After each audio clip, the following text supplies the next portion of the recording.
So hello guys, welcome to N K classes YouTube channel. तो आज का जो टॉपिक है जिसे हमें कवर करना है वो है क्लास 10th के पॉलिटिकल साइंस का चैप्टर 1 जो है पावर शेयरिंग। पॉलिटिकल साइंस का पावर शेयरिंग है चैप्टर। तो हम लोग क्लास 9th में इस जो टॉपिक है इसके बारे में पहले से पढ़ चुके हैं। क्लास 9th में जब हम लोगों ने डेमोक्रेसी के बारे में पढ़ा था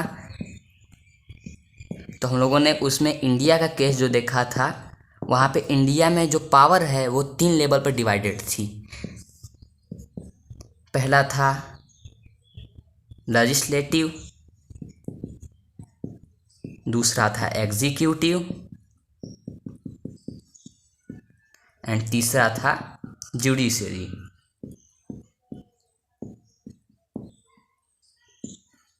तो हमने ये पढ़ा था डेमोक्रेसी में इंडिया के कि लेजिस्लेटिव है, एग्जीक्यूटिव और जुडिशरी है। तो ये तीनों लेवल्स ऑफ गवर्नमेंट है और इनकी अलग अलग पावर्स हैं। इन तीनों को मिला के एक गवर्नमेंट बनती है।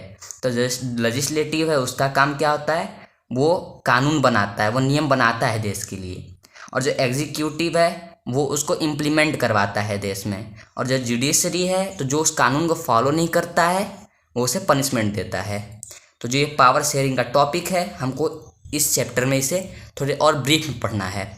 तो यहाँ पे हमको इस चैप्टर में 2 केस स्टडी दी हुई हैं। पहले केस स्टडी श्रीलंका की है और दूसरी केस स्टडी जो है वो बेल्जियम की है। श्रीलंका वो जो कि इंडिया के थोड़े नीचे में आता है, साउथ में, और उसके बाद ये एक छोटी सी कंट्री है। और जो बेल्जियम है वो यूरोप में है। ये श्रीलंका एशिया और बेल्जियम यूरोप में है। और बेल्जियम में बहुत छोटा सा स्मॉल कंट्री है, वो हरियाणा जो आप देखते हैं हमारा जो स्टेट है वो उससे भी छोटा है। तो इन्हीं 2 केस स्टडीज़ को पढ़ के हम ये समझेंगे कि पावर शेयरिंग क्यों इम्पोर्टेंट है। तो आगे बढ़ने से पहले हमें पहले ये समझना ज़रूरी है कि मेजॉरिटी क्या होती है और माइनॉरिटी क्या होती है। तो पहले हम लोग इसे समझते हैं कि अगर मेजॉरिटी को अगर देखा जाए तो कोई अगर स्पेसिफिक एरिया है तो उसमें किसी रिलीजन के लोग ज़्यादा हैं as compare to other religion. जैसे अगर इंडिया का केस देखा जाए तो इंडिया में जो हिंदू रिलीजन के लोग हैं वो 80% हैं। मुस्लिम रिलीजन के लोग हैं वो सिर्फ 70% हैं। तो अगर हम लोग इसे देखें तो हिंदू जो हैं वो 80% है और मुस्लिम जो है 17% है। तो यहाँ पे जो हिंदू लोग हैं वो मेजॉरिटी में है क्योंकि इनकी पॉपुलेशन इंडिया में यानी किसी एक स्पेसिफिक एरिया में इंडिया में ज़्यादा है।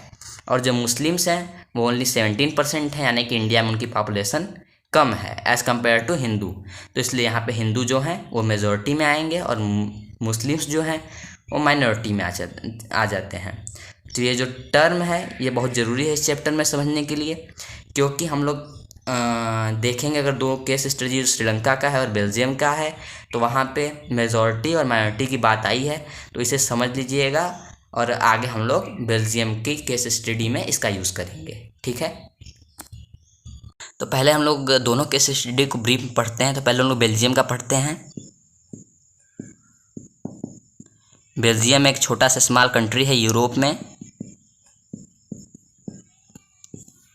और इसका जो पॉपुलेशन है वो ओवर 1 करोड़ है, 1 करोड़ से कुछ ज़्यादा है। और यहाँ पे जनरली 2 रीजन्स में डिवाइडेड था ये। एक था फ्लेमिश रीजन और एक था वेलोनिया रीजन। तो मेनली ये 2 रीजन्स में बेल्जियम डिवाइडेड था। फ्लेमिश रीजन में जो लोग रहते थे वो डच बोलते थे और वेलोनिया रीजन में जो लोग रहते थे वो फ्रेंच स्पीकिंग थे। तो अब हम लोग यही पढ़ेंगे कि इन लोगों का कंपोजिशन कितना था कंट्री में और किस कारण से वहाँ पे पावर शेयरिंग की ज़रूरत पड़ी है। सो जो बेल्जियम था वो 2 रीजन से डिवाइडेड था।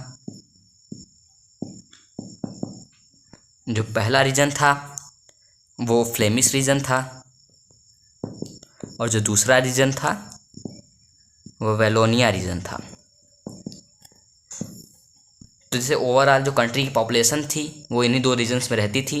फ्लेमिश रीजन में जो लोग रहते थे वो डच स्पीकिंग थे, वो लोग डच बोलते थे, डच भाषा बोलते थे। और जो वेलोनिया रीजन में लोग रहते थे वो फ्रेंच स्पीकिंग थे, वो फ्रेंच भाषा बोलते थे। और जो फ्लेमिश रीजन में जो डच स्पीकिंग पीपल थे उनकी पॉपुलेशन वहाँ पे बहुत ज़्यादा थी। मतलब कंट्री की अगर पॉपुलेशन देखें तो उसमें से डच स्पीकिंग पॉपुलेशन ज़्यादा है। तो फ्लेमिश रीजन में वो लोग रहते थे और उनकी पूरी परसेंटेज थी 59%। और जो वेलोनिया में जो लोग रहते थे जो फ्रेंच बोलते थे उनकी परसेंटेज ओनली 40% है। तो जो बाकी 1% बचे हुए लोग थे वो लोग जर्मन बोलते थे। तो इसमें उसके बारे में कुछ दिया नहीं है तो हम लोग उसको पढ़ेंगे नहीं। तो जो डच स्पीकिंग थे वो लोग यहाँ पे मेजॉरिटी में हैं और जो फ्रेंच स्पीकिंग लोग हैं वो माइनॉरिटी में हैं। और जो ये फ्लेमिश में डच स्पीकिंग लोग थे ये लोग पुअर थे as compare to French speaking people, और ये लोग इलिटरेट भी थे as compare to French speaking. और जो फ्रेंच स्पीकिंग पीपल थे वो लोग रिच थे, काफ़ी रिच थे वो लोग, और एजुकेटेड थे।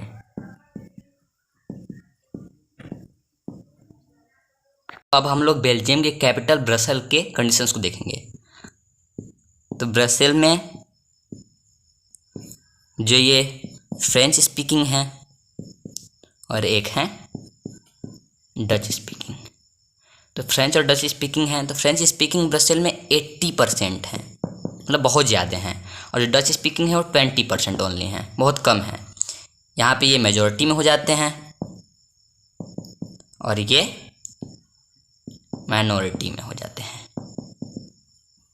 ये लोग जो फ्रेंच स्पीकिंग थे वो वहाँ पे एजुकेटेड थे और रिच थे as compare to Dutch speaking, और ये लोग इलिटरेट थे और ये लोग पुअर थे as compare to French speaking people. So हमने ये देखा कि जो बेल्जियम था उसमें अगर पूरे कंट्री के लेवल की बात करें, बेल्जियम में अगर पूरे कंट्री की बात करें तो जो वहाँ पे डच स्पीकिंग है वो मेजॉरिटी में है और जो फ्रेंच हैं वो माइनॉरिटी में है। लेकिन अगर हम लोग उसी के कैपिटल ब्रसेल की बात करें तो वहाँ पे जो फ्रेंच स्पीकिंग है वो मेजॉरिटी में चले जाते हैं और जो डच स्पीकिंग पीपल हैं वो लोग माइनॉरिटी में आ जाते हैं। तो देखते हैं यहाँ पर कि एकदम अपोजिट हो चुका है। अगर कंट्री लेवल में देखें तो वहाँ पे डच मेजॉरिटी में है और फ्रेंच माइनॉरिटी में है, और अगर उसके कैपिटल में देखें तो जो फ्रेंच हैं वो मेजॉरिटी में है और डच माइनॉरिटी में है। तो इसी के कारण 1950 से 1960 के बीच में बहुत सारे रिवॉल्ट्स हुए थे सिस्टम चेंज करने के लिए और दोनों लोग को बराबर राइट्स देने के लिए। क्योंकि जो फ्रेंच स्पीकिंग लोग थे वो लोग ब्रसेल में ज़्यादा थे और ये लोग पढ़े लिखे थे, इसलिए वो डच स्पीकिंग पर अत्याचार करते थे। और जो डच स्पीकिंग लोग थे वो लोग कुछ नहीं कर पाते थे क्योंकि वो लोग पुअर थे। तो 1950 से 1960 के बीच में जो चीज़ें हुई थी उसको हम लोग बाद में पढ़ेंगे। उससे पहले हम लोगों को श्रीलंका का जो केस स्टडी है उसका बेस जो है थोड़ा सा स्टडी करना पड़ेगा। उसके बाद हम लोग 1950 से 1960 के बीच में जो चीज़ें हुई थी उसे देखेंगे। तो तब तक के लिए धन्यवाद। वीडियो पसंद आई हो तो इसे लाइक कर दीजिएगा, और ऐसे ही सब्जेक्ट से रिलेटेड वीडियोस देखना चाहते हैं क्लास 10th की तो हमारे चैनल को सब्सक्राइब ज़रूर से कर लीजिएगा। धन्यवाद।